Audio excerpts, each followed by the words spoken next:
সাগরদী খিদিরপুর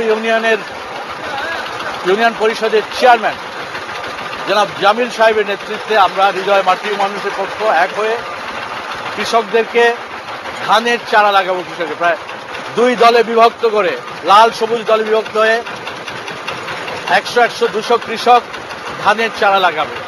বলতে পারেন ধানের চারা তো সবসময় লাগায়, এর মধ্যে বিশেষত্ব কি? এটি আমরা কৃষকদেরকে উজ্জীবিত করার জন্য আয়োজনটি করেছি। সাম্প্রতিক সময়ে কৃষকরা নানানভাবে মার খাচ্ছে, ঝড় ঝঞ্ঝা, ফসলহানি, পোকামাকড়ের আক্রমণ থেকে শুরু করে সাম্প্রতিক সময়ে রাজনৈতিক পরিস্থিতি সবকিছু মিলিয়ে অবরোধ, হরতাল, সব ব্যাপারে কৃষকরা মার খাচ্ছে। তাদেরকে উজ্জীবিত করার জন্যে আমরা তাদেরকে উদ্বেলিত করার জন্য, তাদের ভিতরে জাগরণ তৈরি করার জন্য এই আয়োজনটি করেছি। আমি এই মুহূর্তে আপনারা দেখছেন প্রায় 50-এর অধিক কৃষক ট্রাক্টর নিয়ে এগিয়ে আসছে। মাঠের দিকে যাব, জমি চাষ হবে, ধানের চারা লাগাবে। চলুন আমরা মাঠের দিকে আগাই।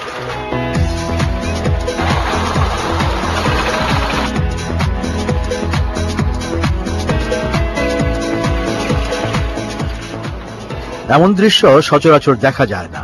এমনিতেই ঐতিহ্যের টান, তার উপরে হৃদয় মাটির মানুষের সম্পৃক্ততা।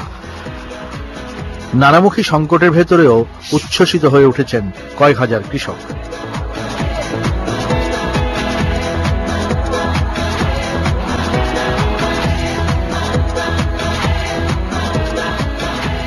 বলা যেতে পারে সারা বছরের শক্তি আর আত্মবিশ্বাস অর্জনের এক উৎসব।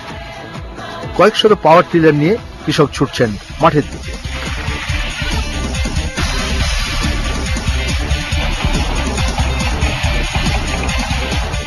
বলে রাখি, প্রাচীনকালে শ্রমিক সংকটের কারণে জমি চাষ, রোপণ কিংবা ধান কাটতে এক কৃষক আরেক কৃষকের সাহায্য নিতেন। প্রতিবেশী কৃষক দলবদ্ধ হয়ে এক একজনের হাল চাষ করে দিতেন, চারা রোপণ করে দিতেন, ধানও কেটে দিতেন কখনো কখনো। আর কৃষি সহায়তার এই উপলক্ষকে ঘিরে আয়োজন করা হতো অনুষ্ঠান। দক্ষিণাঞ্চলে এই অনুষ্ঠানকে বলা হয় মাঙ্গনহালা বা বাইগার খাতা, সিলেট অঞ্চলে বলা হয় সাত দেয়া, দিনাজপুর অঞ্চলে বলে হাউলি, আর নরসিংদী ও তার আশপাশের জেলাগুলোতে এই আয়োজনকে বলা হয় বাবাইরা। এখানে এত বড় পরিসরে এমন আয়োজন এই প্রথম।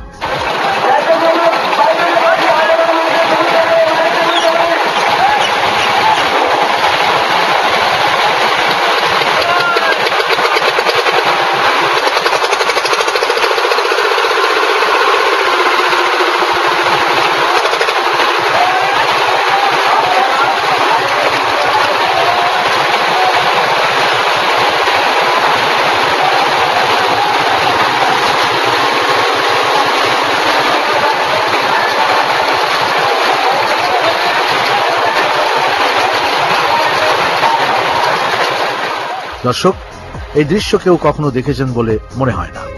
একসঙ্গে এতগুলো যান্ত্রিক লাঙ্গল জমি চাষ করছে, সত্যি এক অভূতপূর্ব দৃশ্য।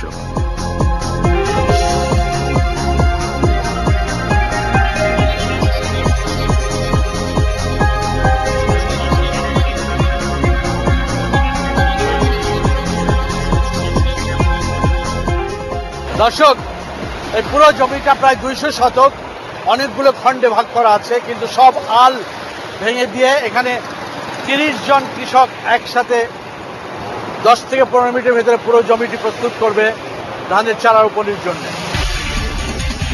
এখানে সব মিলিয়ে 200 শতক জমি। প্রচলিত 33 শতকে বিঘা হিসেবে দাঁড়ায় 7 বিঘার কাছাকাছি। 16 জনের মালিকানার জমি এটি। দর্শক, এখন থেকে 40-50 বছর আগে এমন এক দাগে এক টুকরো বা তার চেয়ে অনেক বেশি জমি এক মালিকানায় একজনের হাতেই থাকত।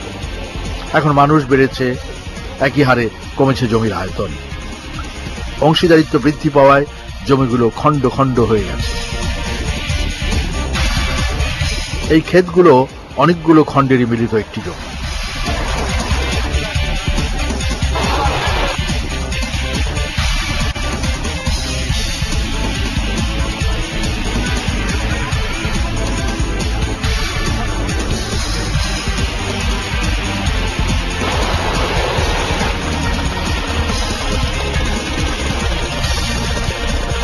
একজন কৃষক যখন নীরবে এখানে জমি চাষ করেন তখন তা একটি স্বাভাবিক চিত্র, আর যখন 4 ইউনিয়নের 22 গ্রামের মানুষ এই এক টুকরো জমিতে মিলিত হন তখন তা পরিণত হয় জমি চাষ আর ধান রোপণের এক মহা উৎসবে।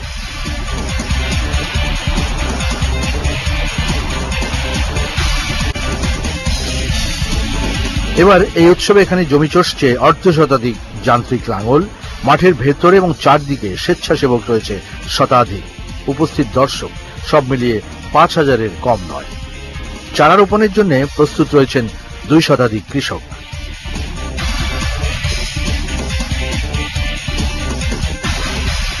এর মধ্যে রয়েছেন খিদিরপুরের 14 গ্রামের কৃষক।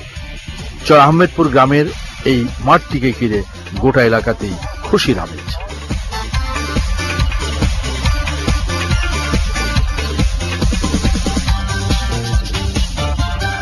লক্ষ্য করুন খুদে এই কৃষকের কাণ্ড।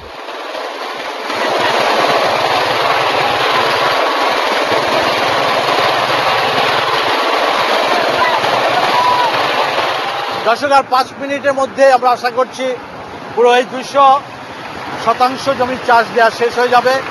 তারপর আমরা 2 দলে, লাল দল সবুজ দল, এক এক দলে 100 কৃষক আমরা 2 ভাগে ভাগ করে দেবো। মাঝখান দিয়ে আমরা একটা সীমানা নির্ধারণ করে দেব।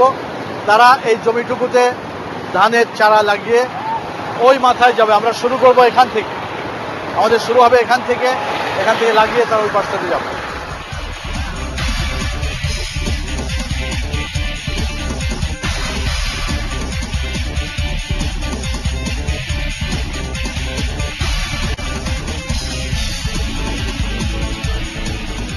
রোপণ শুরুর আগে কথা হলো এই বর্ণাঢ্য আয়োজনের পেছনে যার অবদান সবচেয়ে বেশি খিদিরপুর ইউনিয়নের চেয়ারম্যান মাহবুবুর রহমান জামিলের সঙ্গে। আয়োজনটা চ্যানেল আই এবং হৃদয় মাটি মানুষ, এটা আমরা টিভিতে দেখতাম, কিন্তু আমাদের ইচ্ছা ছিল বাস্তবটা দেখতে। এই একসাথে আমরা কাজ করলে একটা আনন্দ পাই। তারপরে যে আমাদের যে জমির উৎপাদন বাড়ে বেশি, আমরা একসাথে হাল চাষ করলাম। এই সারা বাংলাদেশের মানুষ যাতে এরকম ভাবে হানাহানি বাদ দিয়ে একসাথে চাষাবাদ করে। আমরা দেশের রাজনীতি চাই, কিন্তু হানাহানি চাই না। দর্শক, হৃদয় মাটিও মানুষের এক যুগ পৌঁছানোর ঠিক আগ মুহূর্তে যখন এই আয়োজন, তখন দেশে বিরাজ করছে এক সংকট কাল। মাসাধি কাল ধরে টানা অবরোধ, দফায় দফায় হরতাল, পণ্য পরিবহনে অচল অবস্থা, বহু মানুষের মৃত্যু। প্রতিদিনই বাড়ছে মানুষের ক্ষতি আর আতঙ্ক। এই সংকট থেকে পরিত্রাণ চায় দেশের 16 কোটি মানুষ। এই মাঠে উপস্থিত কৃষক কোনো ব্যক্তি বা দলকে দায়ী না করেই সমস্যারে তুলে ধরলেন এই দুঃসময় আমরা চাই না। মাটির সাথে যুদ্ধ করি, মাটির সাথে কাজ করি, আমরা ফসল ফলাই, আর আমাদের ফসল খাইয়া তারা গদিটি লাভ করে, আর এদিক দিয়ে মানুষ অত্যাচারী হয়ে মরে। কিন্তু আমরা যা ফলাই সব দর কম, ডেঙ্গার দর কম, মূলার দর কম, যেটা আমরা ফলাই এটার দর কম, আর কোম্পানি যা তৈরি করে তার দাম একদম বাড়তি। আমরা কৃষক, আমরা এই তরকারি যা ফলাই দাম উন্নত অবস্থা হইতে চাই। আমরা তেল, ডিজেল, ঔষধ, সার আমরা কম দামে পাইতে চাই, ন্যায্য মূল্যে। দেশের শান্তি চাই, হরতাল চাই না। আমরা 2 দলের কোনো দাম চাই না, একমাত্র শান্তি চাই, আর কিছু না। একমাত্র শান্তি, এই ধাক্কা ধাক্কি আমরা চাই না। শান্তি নাই দেশে, শান্তি নাই, অশান্তি উদা। আমরা রাজনীতি হলো পেট নীতি। আমরা চাই 2 দল নাকি তারা ওই আর নাকি তারা আলো আলোচনা করে নাকি তাদের একটা লাভ। শান্তি চাই, আমরা শান্তি চাই, আমরা কৃষক পর্যন্ত শান্তি চাই। সবাই একযুগে থাকলে দেশে উন্নয়ন হইব। হানাহানি আমরা চাই না, দেশে শান্তি চাই। আমরা তো রাজনীতি দল নাই, আমরা শান্তি চাই। আচ্ছা, ওখানে 2 দলে তো তারা মারামারি করে, এটা তো এই 2 দলের ব্যাপার, এটা তো আমরা ব্যাপার না। আমরা তো কৃষি বানাই। জনগণ ছাড়া কোনো সরকার চলবে না, জনগণ সাথে থাকতে হবে, যে সরকার হয়ে যাই হোক। রাজনীতিবিদ যারা আছে তারা সমঝোতা এসে আমরা শান্তি দেব, আমরা শান্তি চাই। আমরা একসাথে কাজ করলে আল্লাহ তাআলা বরকত দিবে, শান্তি হবে, দেশের শান্তি হবে। সাম্প্রতিক এক হিসেবে দেখা গেছে 1 মাসে দেশে ক্ষতি হয়েছে 68,000 কোটি টাকা। এর মধ্যে কৃষি খাতে ক্ষতির পরিমাণ 8,500 কোটি টাকা। বাস্তবতা হলো কৃষি খাতের ক্ষতি শুধু দেশের কৃষকই ক্ষতিগ্রস্ত হন না, ক্ষতির মধ্যে পড়েন দেশের প্রতিটি মানুষ। সংশয় এসে পড়ে খাদ্য নিরাপত্তা নিয়ে। তাই সবার পক্ষ থেকে আজ কৃষকই যেন মনে করিয়ে দেন সেই কথা। কৃষির তো চায় যে মিলেমিশে থাকবার চিন্তা করে, উন্নত করবার চিন্তা করে, ফসল ফলাইবার চিন্তা করে। তারা তো খাইচা খাওয়ার মানুষ, আমরা খাইচা খাওয়ার মানুষ। আমরা একসাথে সবাই মিলেমিশে চলতে চাই, যেন আমরা সবাই একসাথে কৃষি উৎপাদন বাড়াতে বৃদ্ধি করতে পারি। দেশটা উন্নত হতে হলে আমাদের কৃষি ক্ষেত্রটা আমাদের সমৃদ্ধিশালী করতে হবে। আজকে বাংলাদেশে ৮০% কৃষক, আমরা সমস্ত সুবিধা থেকে আমরা বঞ্চিত। আজকে আমরা না পাচ্ছি আমরা উপার্জন করতে, না পাচ্ছি দুমুঠো ভাত পেট ভরে খেতে। কিন্তু আজকে যারা আন্দোলন করছে, যারা আন্দোলনের পরিস্থিতি সৃষ্টি করছে, তারা ঠিকই আজকে এসিতে বাস করে, 3তলা 5তলা বিল্ডিং এ বাস করে, কিন্তু আজকে আমরা দুমুঠো ভাত ঠিক মতো খাইতে পারি না। আমরা সারা বাংলাদেশের কাছে এবং মন্ত্রী, বিশেষ করে প্রধানমন্ত্রীর কাছে আমাদের এই অনুরোধ, বিরোধী দলের নেত্রীর কাছে অনুরোধ, তারা যেন এই দেশে শান্তি যেন ফিরে আসে।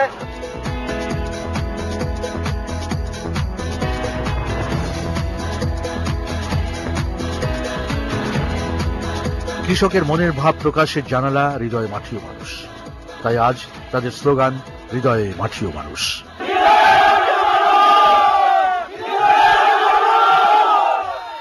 দর্শক, আপনাদের আবার বোঝানোর জন্য আমি বলছি, এখানে 200 শতকের মতো জমি আছে, অনেক কৃষকের জমি আছে। আইলগুলোকে আমরা একখানে করে ফেলেছি, একসাথে চাষ দিয়েছি, আর মাঝখান দিয়ে আমরা একটা সীমানা নির্ধারণ করে দিয়েছি। আমার হাতের এপাশে আছে সবুজ দল, হৃদয় মাটি মানুষের সবুজ দল কৃষক, এখানে প্রায় শতাধিক কৃষক আছে। আর আমার হাতের ডান দিকে আছে লাল দল, হৃদয় মাটি মানুষের লাল দল। এদেরও সমপরিমাণ জমি, এদেরও সমপরিমাণ জমি। আমরা এখন শুরু করব ধানের চারা লাগানো। আমাদের শেষ সীমানা হচ্ছে ওই যে মঞ্চ দেখা যাচ্ছে, মাঠের শেষ প্রান্তে যে রাস্তাটা, সেখানে প্রতীকী প্রতিবাদ যে একসাথে কাজ করলে অল্প সময় অনেক কাজ করা যায় এবং ঐক্যবদ্ধ থাকলে আমরা অনেক কিছুতে সফলতা আনতে পারি। সেরকমই একটা, যে কৃষক তার নিজের ঘাম পায়ে ফেলে ফসল উৎপাদন করছে, সেই কৃষক আজকে নানান ধরনের সংকটের ভেতরে আছে। গত বছরও এই সময়টাতে একই সংকট ছিল, এবছরও একই সংকট আমরা অতিবাহিত করছি। ফসল বিক্রি করতে পারছি না, ঝড়, খরা, বন্যা, উচ্চমূল্য কৃষি উপকরণের সবকিছু মিলিয়ে কৃষক আগের চাইতে ভালো আছে, এতে কোনো সন্দেহ নেই, কিন্তু তার কাঙ্ক্ষিত ভালো যতটুকু থাকা দরকার ছিল সেটা সে থাকতে পারছে না নানান কারণে। আমরা এর বিরুদ্ধে একটা প্রতীকী আয়োজন করেছি যে একসাথে কাজ করলে সবকিছু সহজে সফলতা আনা যায়। গ্রাম প্রধান বাংলাদেশে হৃদয় মাটি মানুষ কৃষি অনুষ্ঠান করতে গিয়ে একই সাথে এরকম লাইন ধরে দাঁড়িয়ে এত কৃষক কাজ করছে এরকম চিত্র দেখাতে পারিনি। আজকে এই প্রথম চিত্র, এটা খিদিরপুর ইউনিয়নের এই চেয়ারম্যান সাহেবের কল্যাণে।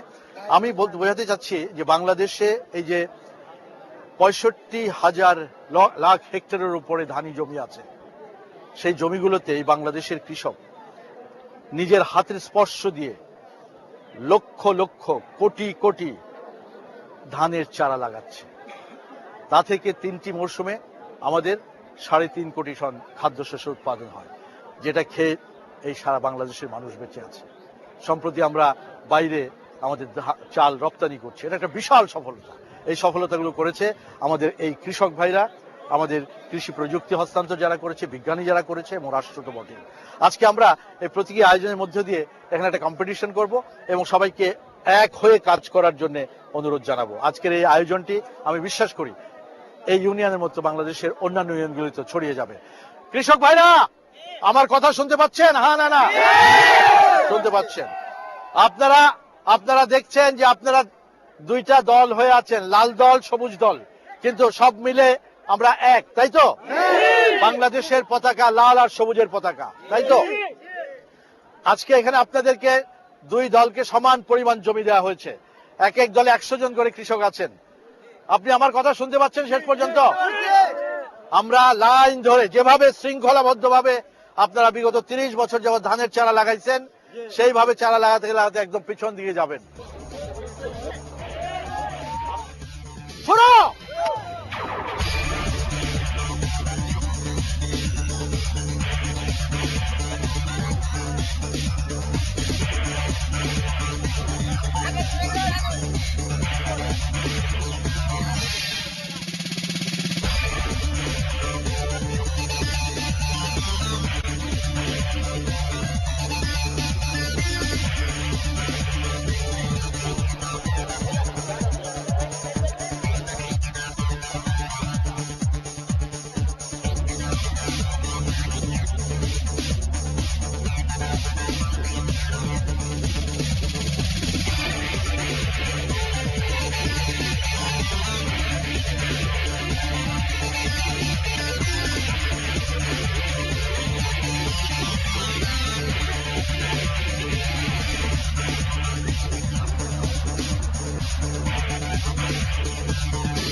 চর আহমেদপুর গ্রামে কৃষকের এই উৎসব দেখতে ভিড় জমেছে বহু মানুষের। নারী পুরুষ এসছেন দূর দূরান্ত থেকে। বাড়ি সবাই আত্মীয় স্বজন সবাই মানে এই অনুষ্ঠানে দূর দূর জায়গা থেকে আসছে। প্রতি বছর একবার করে, তো প্রতিবারের মতো এবার না, এবার একটু ব্যতিক্রম ধর্মী হয়েছে। কিন্তু টিভিতে তো অবশ্যই দেখবে অনুষ্ঠানটা, দেখার পরে কৃষকদের মনে একটা ইয়ে হবে যে সবাই একসাথে হয়েছে। কোন গ্রাম আপনার বাড়ি? আমার বাড়ি মনোহরদি। আপনি কোথা থেকে আসছেন? ফটোগলি থেকে। কোন গ্রাম? লোহা লাগাইতেছে, কৃষি কাজ করতেছে, এটা দেখতেছে। সে সঙ্গে জড়ো হয়েছে এলাকার সব কৃতি সন্তান। কর্ম উদ্দেশ্যে যাদেরকে অবস্থান করতে হয় এলাকার বাইরে, ঢাকা সহ বিভিন্ন স্থানে, তাদের মূল্যায়ন এই আয়োজন বহুভাবে কৃষি, কৃষক এবং গ্রামীণ জনগোষ্ঠীর জন্য বড় এক পাওয়া। আমরা চাই উভয় দল যেন একটা কম্প্রোমাইজে আসে, উভয় দল সলিউশনে আসুক, দেশের শান্তি ফিরে আসুক, দেশের কৃষক বাসুক, দেশের মানুষ বাসুক, সকল কর্মস্থান বাসুক এবং সব কর্মস্থান বাসতে জনগণ বাসবে। আজকে যে প্রতীকী চারার উপরের যে উৎসব, এটা কৃষকরা অনেক অনুপ্রাণিত হবে, উৎসাহিত হবে এবং কৃষকরা যেভাবে ক্ষতিগ্রস্ত হচ্ছে এটা কোনোভাবেই তুলে ধরা হচ্ছে না, দেশের মানুষ জানছে না। এটা আপনার এই অনুষ্ঠানের মধ্যে তুলে ধরলে মানুষ সচেতন হবে এবং কৃষকদের এই ক্ষতিগ্রস্তের অবস্থাটা কমে আসবে। আমাদের যে রাজনীতিবিদরা আছে তারা যেন আমাদের এই আজকের এই প্রোগ্রাম দেখে তারা যেন শিখতে পারে যে আমরা এই কি করছি। একজন সাধারণ মানুষ, একজন কৃষকও যদি সে বুঝতে পারে যে আমি আমার ভাইকের জন্য, আমার আরেকজনের জন্য আমরা কাজ করবো, সবাই মিলে একত্রিত করবো, তারাও যেন একত্র মিশে আজকের এই রাজনৈতিক যে সহিংসতা, আমার রাজনৈতিক যে অবজ্ঞা, অবহেলা, তার থেকে যেন আমরা মুক্তি পেতে পারি। এটাই হচ্ছে আমাদের এই যুব সমাজের, এই চর আহমদপুর গ্রামের এই সকলের একমাত্র উদ্দেশ্য। প্রিয় দর্শক, একজন কৃষক যখন একখণ্ড জমিতে দাঁড়ান তখন মাটি সামান্যই আন্দোলিত হয়। বহু কৃষক যখন এক হয়ে একটি আবাদি খেতে দাঁড়ান তখন মাটি অনেক বেশি আন্দোলিত হয়। মাটি নতুনভাবে স্বপ্ন দেখায় মানুষকে, কৃষককে নতুন শক্তি আর সাহসে বলীয়ান করে। প্রায় আধ ঘন্টা, 1.5 ঘন্টার ভেতরে 200 শতকের মতো জমি ভাগ করে দেওয়া হয়েছিল লাল এবং সবুজ দলকে। তাদের কাজ প্রায় শেষ। লাল দলের এখানে খানিকটা বাকি আছে, কিন্তু আপাত দৃষ্টিতে সবুজ দল একটু পিছিয়ে আছে, কারণ তাদের এদিকের একখণ্ড জমি এখনো বাকি, ওই দিকটাতে বাকি, কিন্তু লাল দল প্রায় সম্পূর্ণ করে ফেলেছে। আমি বিশ্বাস, আমার কাছে মনে হচ্ছে অন্তত লাল দল সবুজ দলের 10 মিনিট আগে শেষ করতে পারবে পুরো জমিটা। আমরা বিশ্বাস করি হৃদয় মাটি ও মানুষের 12 বছরে পদার্পণকে সামনে রেখে কৃষকের এই ফসল রোপণ উৎসবের মধ্য দিয়ে সারা দেশের কৃষক নতুনভাবে উজ্জীবিত হবেন। কিছু মানুষের জিম্মি দশা থেকে কৃষি নির্ভর এই দেশকে মুক্ত করতে একাত্ম হবেন তারা। হৃদয় মাটি মানুষ অনুষ্ঠানের পথ চলার 11 বছর পূর্ণ হচ্ছে আজকের এই প্রতিবেদনটির মধ্য দিয়ে। আগামী শনিবার 12 বছরে পদার্পণের প্রথম পর্বে আপনাদের জন্য থাকছে বিশেষ আয়োজন, গণমাধ্যমে সবুজ বিপ্লব। দেখার আমন্ত্রণ রইল। সে পর্যন্ত ভালো থাকবেন সবাই।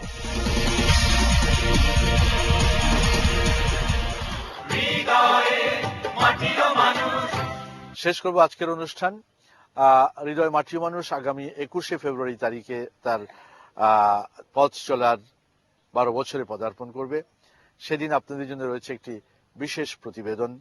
প্রতিবেদনটি আপনাদের সবাইকে দেখার আমন্ত্রণ জানাচ্ছি, অনুরোধ জানাচ্ছি এই কারণে যে হৃদয় মাটিও মানুষ এবং তার আগে বাংলাদেশ টেলিভিশনের মাটিও মানুষ আমাদের কৃষি ভিত্তিক কার্যক্রমের পথ চলার এই প্রায় 30টি বছর এই অনুষ্ঠানটি কিভাবে এদেশের কৃষককে, এদেশের কৃষি প্রধান বাংলাদেশের কৃষির সাথে সংশ্লিষ্ট যারা ব্যক্তিবর্গ আছেন, আমাদের কৃষি শুধুমাত্র ফসল কৃষি নয়, কৃষির উপখাত যেগুলো হাঁস মুরগি লালন পালন, গবাদি পশুর খামার, মৎস্য চাষ, পোলট্রি ফার্ম, এগুলো সব কিছু মিলিয়ে এই অনুষ্ঠানটি কিভাবে এদেশের কৃষির সাথে সম্পৃক্ত হয়েছে সেই বিষয়গুলোর উপরে একটি প্রতিবেদন থাকবে। আপনারা সবাই দেখবেন, আশা করছি ভালো লাগবে। শেষ করবো আজকের অনুষ্ঠান। সবাই ভালো থাকবেন। শুভেচ্ছা, খোদা হাফেজ।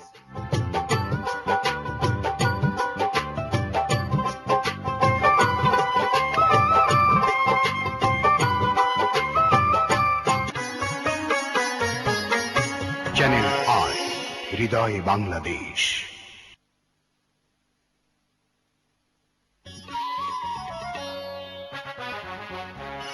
চ্যানেল আই, হৃদয়ে বাংলাদেশ।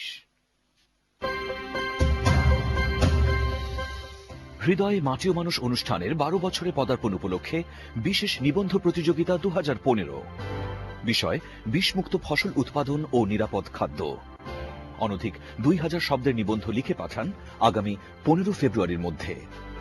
ঠিকানা হৃদয়ে মাটিও মানুষ নিবন্ধ প্রতিযোগিতা 2015, GPO box number 2433, Dhaka 1000। Email হৃদয়ে mom@gmail.com। সেরা 3 নিবন্ধকার পাবেন আকর্ষণীয় পুরস্কার। নির্বাচিত 100 নিবন্ধ নিয়ে প্রকাশিত হবে বিশেষ সংকলন জনভাষ্য 7। ভালো চাকরি, নিজের বাড়ি, প্রতিষ্ঠিত বিয়ের জন্য ছেলেদের মধ্যে আমরা এগুলোর সবই খুঁজি, তাহলে মেয়েদের মধ্যে